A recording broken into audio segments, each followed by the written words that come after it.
ورحمۃ اللہ وبرکاتہ۔ سوائے نوائز میں آپ تمامی حضرات کا خیر مقدم ہے۔ آج کے اس خصوصی پروگرام میں ہم چرچا کریں گے وقف ترمیمی بل 2024 پر۔ وقف بل پر چرچا کرنے سے پہلے میں آپ تمام درشکوں کو وقف کے بارے میں کچھ بنیادی جانکاری بتا دوں۔ اسلام میں خدا تعالیٰ کی عبادت و بندگی کو جس طرح خصوصی اہمیت حاصل ہے، اسی طرح انسان کی مدد کی بھی بڑی اہمیت ہے۔ اس لیے نماز روزہ کے ساتھ ساتھ زکوٰۃ صدقہ فطر کے احکام بھی دیے گئے۔ صدقہ نفاق کی ایک صورت تو یہ ہے کہ وقتی طور پر کسی ضرورت مند کی ضرورت کو پوری کر دی جائے، جیسے کسی بھوکے کو کھانا کھلا دیا، کسی کو کپڑے کی ضرورت ہے اس کا کپڑا بنوا دیا، یا کسی مریض کا علاج کروا دیا۔ اور دوسری صورت یہ ہے کہ کوئی ایسا کار خیر کیا جائے جس کا نفع بہت سے لوگوں کو پہنچے اور بہت دنوں تک پہنچتا رہے۔ اگرچہ ان دونوں ہی صورتوں میں اجر و ثواب کی ہے، لیکن دوسری صورت میں اجر زیادہ ہے، اس لیے کہ جس چیز کا نفع جتنے لوگوں کو پہنچے گا، جتنے دنوں تک پہنچتا رہے گا، اسی قدر اس کا اجر و ثواب بھی ہوگا۔ چنانچہ رسول اللہ صلی اللہ علیہ وسلم نے ارشاد فرمایا، جب انسان کا انتقال ہو جاتا ہے تو اس سے عمل کا رشتہ ٹوٹ جاتا ہے، سوائے 3 صورتوں کے۔ نمبر 1 صدقہ جاریہ، نمبر 2 ایسا علم جس کے بعد کے لوگ نفع حاصل کر سکیں، نمبر 3 صالح اولاد جو ان کے لیے دعا کا اہتمام کرتی ہو۔ ان تینوں صورتوں میں سے ایک صورت وقف کی کہلاتی ہے۔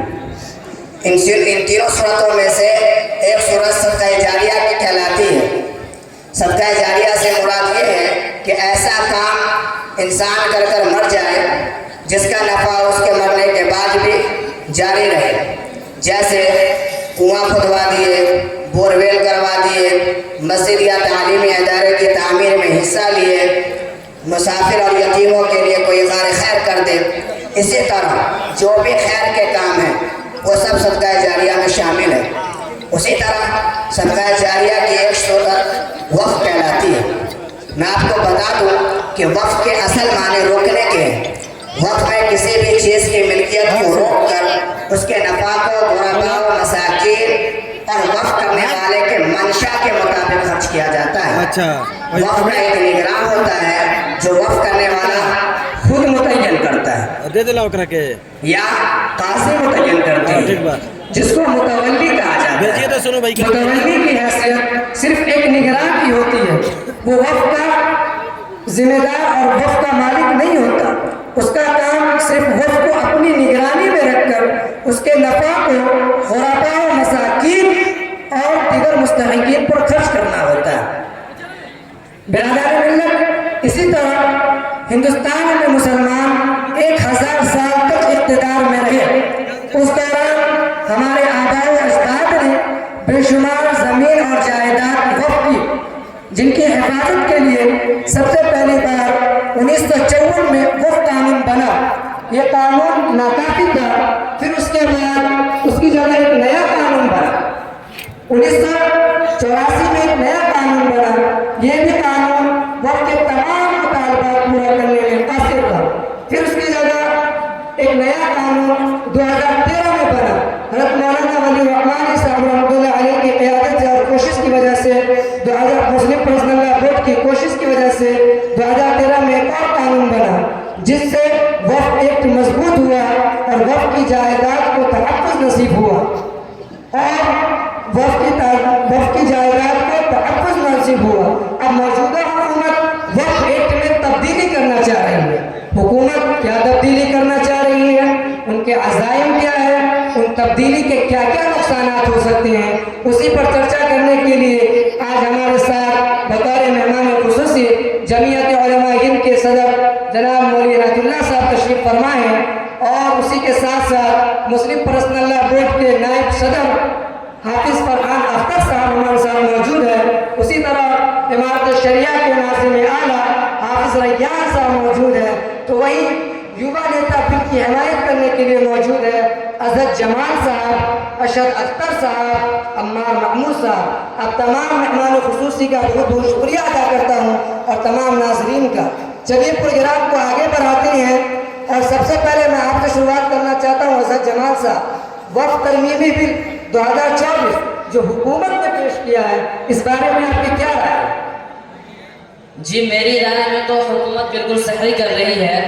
میں حکومت کے اس اقدام کا خیر مقدم کرتا ہوں. اس بل کے آنے سے وقف بورڈ کو بہت فائدہ ہوگا، مسلمانوں کو بہت فائدہ ہوگا، کیونکہ آپ کو معلوم ہے کہ وقف بورڈ کی طرح وقف کی جائیداد کا کس طرح غلط استعمال ہو رہا ہے. متولی حضرات اس سے اپنی جیب تو بھر رہے ہیں، لیکن غرباء و مساکین کو کچھ نہیں مل رہا. بہت سی جائیداد انہوں نے بیچ دی، بہت پر ناجائز قبضہ جمائے بیٹھے ہیں اور کئی ساری جائیداد کو کرایہ پر لگا کر خوب کما رہے ہیں. متولیوں کی یہ دھاندلی بند ہونی ہی چاہیے. جی یہ کہہ رہے ہیں کہ وقف بل آ جانے سے متولیوں کی دھاندلی بند ہوگی اور وقف کی جائیداد پر ناجائز قبضے کا سلسلہ بند ہوگا. اس بارے میں آپ کیا کہنا چاہیں گے مولانا عنایت اللہ صاحب؟ ان کا جواب دیں. دیکھیے اس بات سے بالکل انکار نہیں کہ وقف کے کچھ جائیداد پر متولیوں نے منمانی اور بیجا تصرف کیا ہے اور اس کا ناجائز استعمال کیا ہے، لیکن ان سے زیادہ ناجائز قبضے تو ان حکومتی اداروں نے کر رکھے ہیں. خیر اس کا یہ حل نہیں کہ وقف بورڈ سے اس کے اختیارات چھین لیے جائے اور سرکاری افسروں کو اس پر مسلط کر کے ان کے رحم و کرم پر چھوڑ دیا جائے، بلکہ حکومت وقف بورڈ کو یہ حکم دے کہ وہ متولیوں کے منمانی کی روک تھام کرے. اس کے لیے حکومت وقف بورڈ پر ہر ممکن تعاون کرے. دیکھیے مولوی صاحب، بات صرف متولیوں کی دھاندلی کی نہیں ہے، وقف بورڈ کی منمانی بہت بڑھ چکی ہے. حکومت نے ان کو کسی بھی جائیداد پر دعویٰ کرنے کی کھلی چھوٹ دے رکھی ہے. یہ کسی بھی زمین کو وقف کی بتا کر اس پر قبضہ کر لیتے ہیں. آپ دیکھیے آج پورے ہندوستان میں تیسرے نمبر پر سب سے زیادہ زمین ان کے پاس ہے، جس کا کل لگ بھگ 6 لاکھ ایکڑ ہے.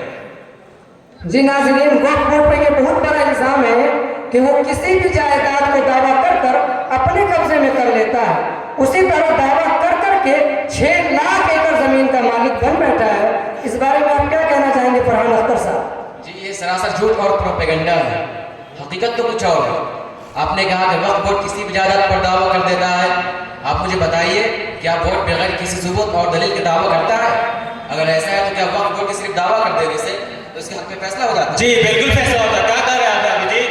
ایسا نہیں ہوتا ہے بھائی. آپ ہی اس چیز سے بولیے. سنیے ایک منٹ سنیے عمار صاحب، ان کی بات کو پورا سنیے، آپ کو بھی موقع دیا جائے گا انشاءاللہ. بولیے فرحان صاحب اپنی بات پوری کیجیے. کیسی بچوں کی بات کر رہے ہیں آپ؟ 6 لاکھ ایکڑ فلیٹ لگائے ہوئے ہیں. ہمارے پاس تو مجموعی 6 لاکھ ایکڑ زمین ہے، جبکہ صرف آندھرا اور تمل ناڈو میں ہندو اینڈومنٹ کے پاس 9,40,000 ایکڑ زمین ہے. تو اس کے سامنے 6 لاکھ ایکڑ کچھ بھی نہیں ہے. یہ بس ایک کھوا بنا رکھا ہے کہ وقف بورڈ میں تیسرے نمبر پر سب سے زیادہ زمین ہے. ایک منٹ فرحان صاحب، آپ کہہ رہے تھے کہ وقف بورڈ کے صرف دعویٰ کر دینے سے اس کے حق میں فیصلہ ہو جاتا ہے. میں کہتا ہوں جی بالکل ہوتا ہے. یہ لوگ دعویٰ کرتے ہیں اور وقف ٹرائبونل میں مقدمہ آ جاتا ہے. وقف ٹرائبونل ایک طرفہ فیصلہ کر کے زمین ان کے حوالے کر دیتے ہیں. دیکھیے عمار بھائی، آپ کو یہ سمجھنا ہوگا کہ وقف ٹرائبونل کیا ہے. وقف ٹرائبونل ایک سول کورٹ کی طرح ہے جس کا اعلیٰ افسر ڈسٹرکٹ جج ہوتا ہے.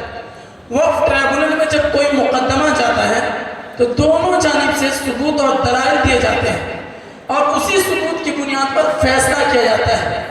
اگر پھر بھی اس فیصلے سے کسی فریق کو اطمینان نہیں ہوتا تو وہ ہائی کورٹ اور سپریم کورٹ جا سکتا ہے. جی وہ سپریم کورٹ جا سکتا ہے. وقف ٹرائبونل کا فیصلہ آخری فیصلہ نہیں ہوتا. لہٰذا یہ سراسر جھوٹ اور الزام ہے کہ وقف ٹرائبونل ایک طرفہ فیصلہ کرتا ہے. جی بہت بہت شکریہ ریان صاحب. چلیے مان لیتے ہیں کہ یہ سارے کے سارے بے بنیاد الزامات ہیں، لیکن میں اپنے درشکوں کے لیے پوچھنا چاہوں گا کہ آخر اس بل کے کیا نقصانات ہیں جس کی وجہ سے آپ حضرات ملک کی سطح پر اس کی مخالفت کر رہے ہیں؟ مولانا عنایت اللہ صاحب اس کا جواب دیں. دیکھیے ہمیں لگتا ہے کہ ان لوگوں نے وقف ایک کا مطالعہ نہیں کیا ہے. جی بہرحال میں کچھ باتیں بتاتا چلوں کہ اصل بات یہ ہے کہ وقف ایک 1995 میں یہ بات درج کی گئی تھی کہ